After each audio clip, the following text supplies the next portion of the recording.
Hello વિદ્યાર્થી મિત્રો, હું છું સંકેત સર. ધોરણ 10 વિષય સામાજિક વિજ્ઞાન, પાઠ નંબર 9 વન અને વન્યજીવ સંસાધન, ભાગ નંબર 6. તો વિદ્યાર્થી મિત્રો, આ પાઠનો અંતિમ વિડિયો છે. તો શરૂ કરીએ છીએ ભાગ નંબર 6, રાષ્ટ્રીય ઉદ્યાન. તો સમજી લો કે રાષ્ટ્રીય ઉદ્યાન કોને કહેવાય. સૌથી પહેલા રાષ્ટ્રીય ઉદ્યાન એટલે શું? તો જુઓ કે કુદરતી વનસ્પતિ, વન્યજીવો, કુદરતી સૌંદર્યના સ્થળો તેમજ મહત્વના રાષ્ટ્રીય સ્થળોની જાળવણી અને સુરક્ષિત કરવામાં આવે તો આ બધા વિસ્તારને શું કહેવાય છે? રાષ્ટ્રીય ઉદ્યાન કહેવાય. ટૂંકમાં જે રાષ્ટ્રીય ઉદ્યાન છે એ રાષ્ટ્રીય ઉદ્યાનમાં તમામ પ્રકારના કુદરતી વનસ્પતિ, દરેક પ્રકારના વન્યજીવો, કુદરતી સૌંદર્ય તેમજ કહેવાય કે મહત્વપૂર્ણ જે રાષ્ટ્રીય સ્થળો છે એ બધાની જાળવણી અને સંરક્ષણ માટે, સંરક્ષણ એટલે રક્ષણના હેતુ માટે આ બધી જગ્યાઓ બનાવવામાં આવી છે. એને શું કહેવાય છે? રાષ્ટ્રીય ઉદ્યાન કહેવામાં આવે છે. તો રાષ્ટ્રીય ઉદ્યાન ખ્યાલ આવી ગયો.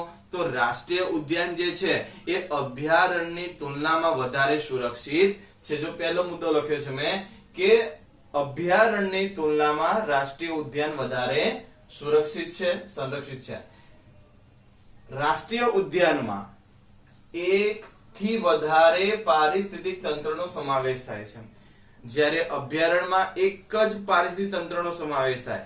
એટલે કહેવાય પારિસ્થિતિક તંત્ર એટલે કહેવાય કે અભયારણ્યમાં એક જ જાતિના પ્રાણીઓના રક્ષણના હેતુ માટે બનાવવામાં આવે છે, જ્યારે રાષ્ટ્રીય ઉદ્યાનના અંદર અનેક પ્રકારના પ્રાણીઓના સંરક્ષણના હેતુથી બનાવવામાં આવે છે.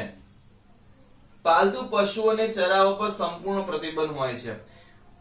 પાલતુ પશુઓ જે હોય છે એના પર સંપૂર્ણ પ્રતિબંધ રાષ્ટ્રીય ઉદ્યાન. જ્યારે અભયારણ્યની તુલનામાં તમે જુઓ તો અભયારણ્યના અંદર તમને પાલતુ પશુઓ પર ચરાણ કરવા પર પ્રતિબંધ હોતો નથી, પણ જ્યારે આના ઉપર રાષ્ટ્રીય ઉદ્યાનમાં સંપૂર્ણ પ્રમાણમાં પ્રતિબંધ હોય છે. અભયારણ્યની જેમ જ તેમાં કોઈ એક વિશિષ્ટ પ્રજાતિને કેન્દ્રિત હોતું નથી. અભયારણ્યમાં એક જ પ્રજાતિને કેન્દ્રમાં રાખીને સુરક્ષિત થાય છે, જ્યારે રાષ્ટ્રીય ઉદ્યાનમાં કોઈ એક પ્રજાતિને કેન્દ્રમાં રાખીને રક્ષણ કરવામાં આવતું નથી. એક ઉદાહરણ તમને આપું કે અભયારણ્યમાં કે ગિરનાર, તો ગિરનાર પર્વત, ગીર જંગલ જે ગીર અભયારણ્ય છે તો એના અંદર સિંહોનું રક્ષણ કરવામાં આવે. માત્ર સિંહ એટલે સિંહ જ, બીજું કોઈ જીવ નહીં. તો એક જ જીવને રક્ષણ, એક જ ને કેન્દ્રમાં રાખીને સુરક્ષિત કરવામાં આવે છે. પરંતુ જ્યારે અભયારણ્યના અંદર કહેવાય છે કે કોઈ એક વિશિષ્ટ પ્રકારની પ્રજાતિને કેન્દ્રમાં રાખીને સુરક્ષિત કરવામાં આવતું નથી, પણ દરેક પ્રકારના જીવોનું રક્ષણ કરવામાં આવે છે. તેના સ્થાપત્યના રાજ્ય અને કેન્દ્ર સરકારના સંકલન છે. અભયારણ્યની વાત કરીએ તો અભયારણ્યના અંદર સ્થાપના કોણ કરે છે? તો કે રાજ્ય સરકાર દ્વારા કરવામાં આવે છે. પણ અભયારણ્યની તુલનામાં જે રાષ્ટ્રીય ઉદ્યાન છે એ રાષ્ટ્રીય ઉદ્યાનની સ્થાપના કોણ કરે છે? કે રાજ્ય સરકાર અને કેન્દ્ર સરકાર બંને દ્વારા આ સંકલન એટલે કે આ બંને દ્વારા સ્થાપવામાં આવે છે. તમને પરીક્ષામાં પ્રશ્ન પૂછાય કે અભયારણ્યની સ્થાપના કોણ કરે છે? કે અભયારણ્યની સ્થાપના રાજ્ય સરકાર દ્વારા થાય છે. રાષ્ટ્રીય ઉદ્યાનની તો રાષ્ટ્રીય ઉદ્યાનની કહેવાય કે રાજ્ય સરકાર અને કેન્દ્ર સરકાર બંને સંકલન, બંને ભેગા મળીને એની સ્થાપના, એની એટલે કોની?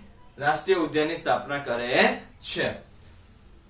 આપણે રાષ્ટ્રીય ઉદ્યાનો કયા કયા છે? તો કાજીરંગા, કાર્બેટ, વેળાવદર, દરિયાઈ રાષ્ટ્રીય ઉદ્યાન, ગીર, દચીગામ વગેરે અત્યારના રાષ્ટ્રીય ઉદ્યાન છે.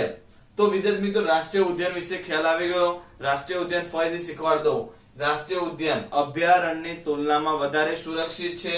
કોઈ એક પ્રજાની પારિસ્થિતિક તંત્રને કેન્દ્રિત કરવામાં આવે એટલે કોઈ એક પ્રજાતિને કેન્દ્રમાં રાખીને સુરક્ષિત કરવામાં આવતું નથી. દરેક પ્રકારના જીવોનું સુરક્ષિત કરવામાં આવે છે.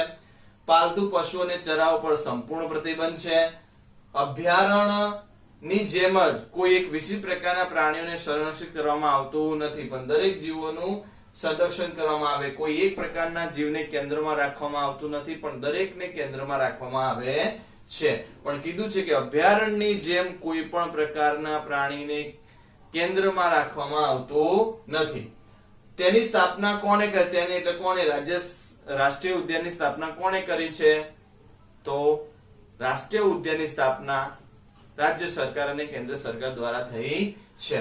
કયા કયા રાષ્ટ્રીય ઉદ્યાનો છે? કાજીરંગા, કાર્બેટ, વેળાવદર, દરિયાઈ રાષ્ટ્રીય ઉદ્યાન, ગીર, દચીગામ વગેરે એ આપણને અગત્યના રાષ્ટ્રીય ઉદ્યાનો છે. તો રાષ્ટ્રીય ઉદ્યાન ખ્યાલ આવી ગયો. આના પછી મહત્વનો પ્રશ્ન છે કે જૈવ આરક્ષિત ક્ષેત્ર. જૈવ આરક્ષિત ક્ષેત્ર અભયારણ્ય અને રાષ્ટ્રીય ઉદ્યાન કરતા ઘણા બધા વિશાળ અને મોટા વિસ્તારમાં છે. આ જૈવ આરક્ષિત ક્ષેત્ર છે કોણ બનાવે છે? આંતરરાષ્ટ્રીય કક્ષાએ સ્થાપવામાં આવે છે. આંતરરાષ્ટ્રીય કક્ષાએ સ્થાપવામાં આવે જૈવ આરક્ષિત ક્ષેત્ર કહેવાય કે પર 5000 ચોરસ કિલોમીટરના અંદર ભાગના અંદર વિસ્તરાયેલો હોય છે. જૈવ આરક્ષિત ક્ષેત્રમાં તમામ પ્રકારના કુદરતી વનસ્પતિ, તમામ પ્રકારના પશુ પક્ષી પ્રાણી, દરેક પ્રકારના વન્ય જીવોના સંરક્ષણ માટે, આ ઉપરાંત માનવ વસવાટોના પણ સંરક્ષણના હેતુ માટે આ જૈવ આરક્ષિત ક્ષેત્ર બનાવવામાં આવ્યું છે. તો જુઓ કે જૈવ આરક્ષિત ક્ષેત્ર, પહેલો તો સૌથી પહેલા પ્રશ્ન થાય કે જૈવ આરક્ષિત ક્ષેત્ર બનાવ્યું કોને? તો કે રાષ્ટ્રીય માપદંડ અનુસાર, એટલે કે આંતરરાષ્ટ્રીય માપદંડ અનુસાર. જેમ કહેવાય કે અભયારણ્યની રચના રાજ્ય સરકાર દ્વારા, રાષ્ટ્રીય ઉદ્યાન તો રાજ્ય સરકાર અને કેન્દ્ર દ્વારા બંને દ્વારા રચના કરવામાં આવે છે, સ્થાપવામાં આવે છે. જ્યારે જૈવ આરક્ષિત ક્ષેત્ર આંતરરાષ્ટ્રીય કક્ષાએ સ્થાપવામાં આવતું હોય છે. જૈવ આરક્ષિત ક્ષેત્રની પ્રાકૃતિક અને સાંસ્કૃતિક બંને વિવિધતાનું રક્ષણ કરવામાં આવે છે. જૈવ આરક્ષિત ક્ષેત્રમાં થતી બધી જ પ્રકારની વનસ્પતિ, બધા જ પ્રકારના જીવજંતુઓ, આ ઉપરાંત ત્યાં વસવાટ કરતા જે માનવ સમુદાયો છે એ બધાનું પણ રક્ષણ કરવામાં આવે છે. જૈવ આરક્ષિત ક્ષેત્રમાં કોનું રક્ષણ થાય? તમામ પ્રકારની વનસ્પતિ, તમામ પ્રકારના જીવજંતુઓ, આ ઉપરાંત ત્યાં સ્થાનિક જે લોકો વસવાટ કરે છે એમનું પણ રક્ષણ કરવામાં આવે છે. ત્યાં જૈવ વિવિધતા બાબતે સંસાધન અને પરીક્ષણ માટેની ખાસ સવલતો ઊભી કરવામાં આવે છે. અહીં કહેવાય કે જૈવ વિવિધતાની બાબતે ઘણી બધી અને પ્રશિક્ષણ બાબતે પણ ઘણી બધી સુવિધા આપવામાં આવે છે. કઈ બે બાબતમાં સુવિધા આપવામાં આવે છે? જૈવ વિવિધતા અને પ્રશિક્ષણ બાબતમાં ઘણી બધી સુવિધાઓ પણ આપવામાં આવે છે. શેમાં? જૈવ આરક્ષિત ક્ષેત્રમાં. આ પ્રકાર એ ઘોષિત વિસ્તારોમાં તમામ પ્રકારની બહારથી માનવીને ગતિવિધિ સંપૂર્ણ પ્રતિબંધ હોય છે. વિદ્યાર્થી મિત્રો, જૈવ આરક્ષિત ક્ષેત્રના અંદર કોઈ પણ બાહ્ય વ્યક્તિને આ જૈવ આરક્ષિત ક્ષેત્રમાં એન્ટ્રી મળતી નથી. કોઈને અંદર પ્રવેશવા દેવામાં આવતો નહીં. કોઈ પણ માનવ સમુદાયને ગમે તેની પરમિશન વિના કોઈ પણ વ્યક્તિ અંદર એન્ટ્રી મારી શકતો નહીં. એટલે કોઈ પણ વ્યક્તિ માનવ સમુદાયને એને જોવા માટે અંદર આવી શકતો નથી. ફરીથી કહું છું કે આ પ્રકારના જૈવ આરક્ષિત ક્ષેત્રમાં ઘોષિત થયેલો જે વિસ્તાર હોય છે, આ પ્રકારના જે જૈવ આરક્ષિત ક્ષેત્ર છે, કોઈ પણ પ્રકારની બહારની વ્યક્તિ માનવી અંદર પ્રવેશી શકતો નથી. એટલે સંપૂર્ણ પ્રતિબંધ છે. હા, અંદર જે લોકો જે માનવ વસાતો એ રહી શકે, બહારનું કોઈ આવી શકતું નથી. બહારના માનવ સમુદાય માટે સંપૂર્ણ પ્રતિબંધ છે. આ ક્ષેત્રના સરેરાશ વિસ્તારોમાં એકંદરે 5000 ચોરસ કિલોમીટર થી મોટો હોય છે. મેં તમને આ ટોપિક શરૂ કર્યો ત્યારે મેં તમને કીધું હતું કે જૈવ આરક્ષિત ક્ષેત્ર એ કેટલામાં વિસ્તરાયેલો હોય છે કે 5000 ચોરસ કિલોમીટરના ભાગમાં ફેલાયેલો હોય છે. તમામ પ્રકારના વનસ્પતિ, બધા જ પ્રકારના જીવજંતુઓ, વનસ્પતિઓ તેમજ કે માનવ વસવાટોના રક્ષણ માટે આ જૈવ આરક્ષિત ક્ષેત્ર બનાવવામાં આવ્યું છે. તો વિદ્યાર્થી મિત્રો, જૈવ આરક્ષિત ક્ષેત્ર ફરીથી કહી લો. જૈવ આરક્ષિત ક્ષેત્ર કઈ કક્ષાએ? આંતરરાષ્ટ્રીય કક્ષાએ બનાવવામાં આવે છે. પ્રાકૃતિક અને સાંસ્કૃતિક વિવિધતાનું રક્ષણ કરવામાં આવે છે. બધી જ પ્રકારની વનસ્પતિ, બધા જ પ્રકારના વન્યજીવો, જીવજંતુઓ, સ્થાનિક વસવાટ કરતા જે લોકો હોય છે એ બધાના સંરક્ષણ કરવામાં આવે છે. આ ઉપરાંત જૈવ વિવિધતા અને પ્રશિક્ષણ બાબતે કેટલીક સુવિધાઓ આપવામાં આવે છે. ઘોષિત થયેલા વિસ્તારમાં તમામ પ્રકારના બહારના વિસ્તારો, બહારના માનવીઓને અંદર ઉપર સંપૂર્ણ પ્રતિબંધ ગણાય છે. આ જૈવ આરક્ષિત ક્ષેત્ર 5000 ચોરસ કિલોમીટર સ્ક્વેર ફીટમાં ચોરસ કિલોમીટરમાં ફેલાયેલું છે. તો વિદ્યાર્થી મિત્રો, જૈવ આરક્ષિત ક્ષેત્ર ક્લિયર થઈ ગયું. ઓકે, હવે આગળ જોઈએ કે જૈવ આરક્ષિત ક્ષેત્ર કયા કયા છે.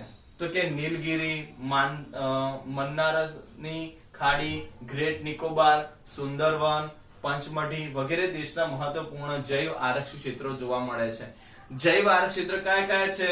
નીલગિરી, મન્નારની ખાડી, ગ્રેટ નિકોબાર, સુંદરવન, પંચમઢી વગેરે મહત્વપૂર્ણ જૈવ આરક્ષિત્રો ગણવામાં આવે છે. ગુજરાતના કચ્છના રણમાં વિશિષ્ટ પરિસ્થિતિના સંરક્ષણના હેતુ માટે 2008 ની સાલના અંદર જૈવ આરક્ષિત્ર ઘોષિત કરવામાં આવ્યું છે. કઈ સાલમાં? 2008 ની સાલમાં. તો વિદ્યાર્થી મિત્રો અહીંયા કહેવાય કે જૈવ આરક્ષિત્ર અને અભયારણ્ય બંને પ્રશ્નો પૂરા થાય છે. અહીંયા તમને એક ડ્રો કરેલું છે, એના અંદર તમને ટૂંકા પ્રશ્નો પૂછાય કે જૈવ આરક્ષિત્ર, રાષ્ટ્રીય ઉદ્યાન, અભયારણ્ય. જૈવ આરક્ષિત્રો ભારતમાં કુલ કેટલા છે? તો કે 18. ભારત દેશમાં જૈવ આરક્ષિત ક્ષેત્રો કેટલા? તો કે 18. ગુજરાત રાજ્યમાં કેટલા? તો 1 જ. રાષ્ટ્રીય ઉદ્યાન ભારતમાં કેટલા છે? તો 103. ગુજરાતમાં કેટલા? તો 4.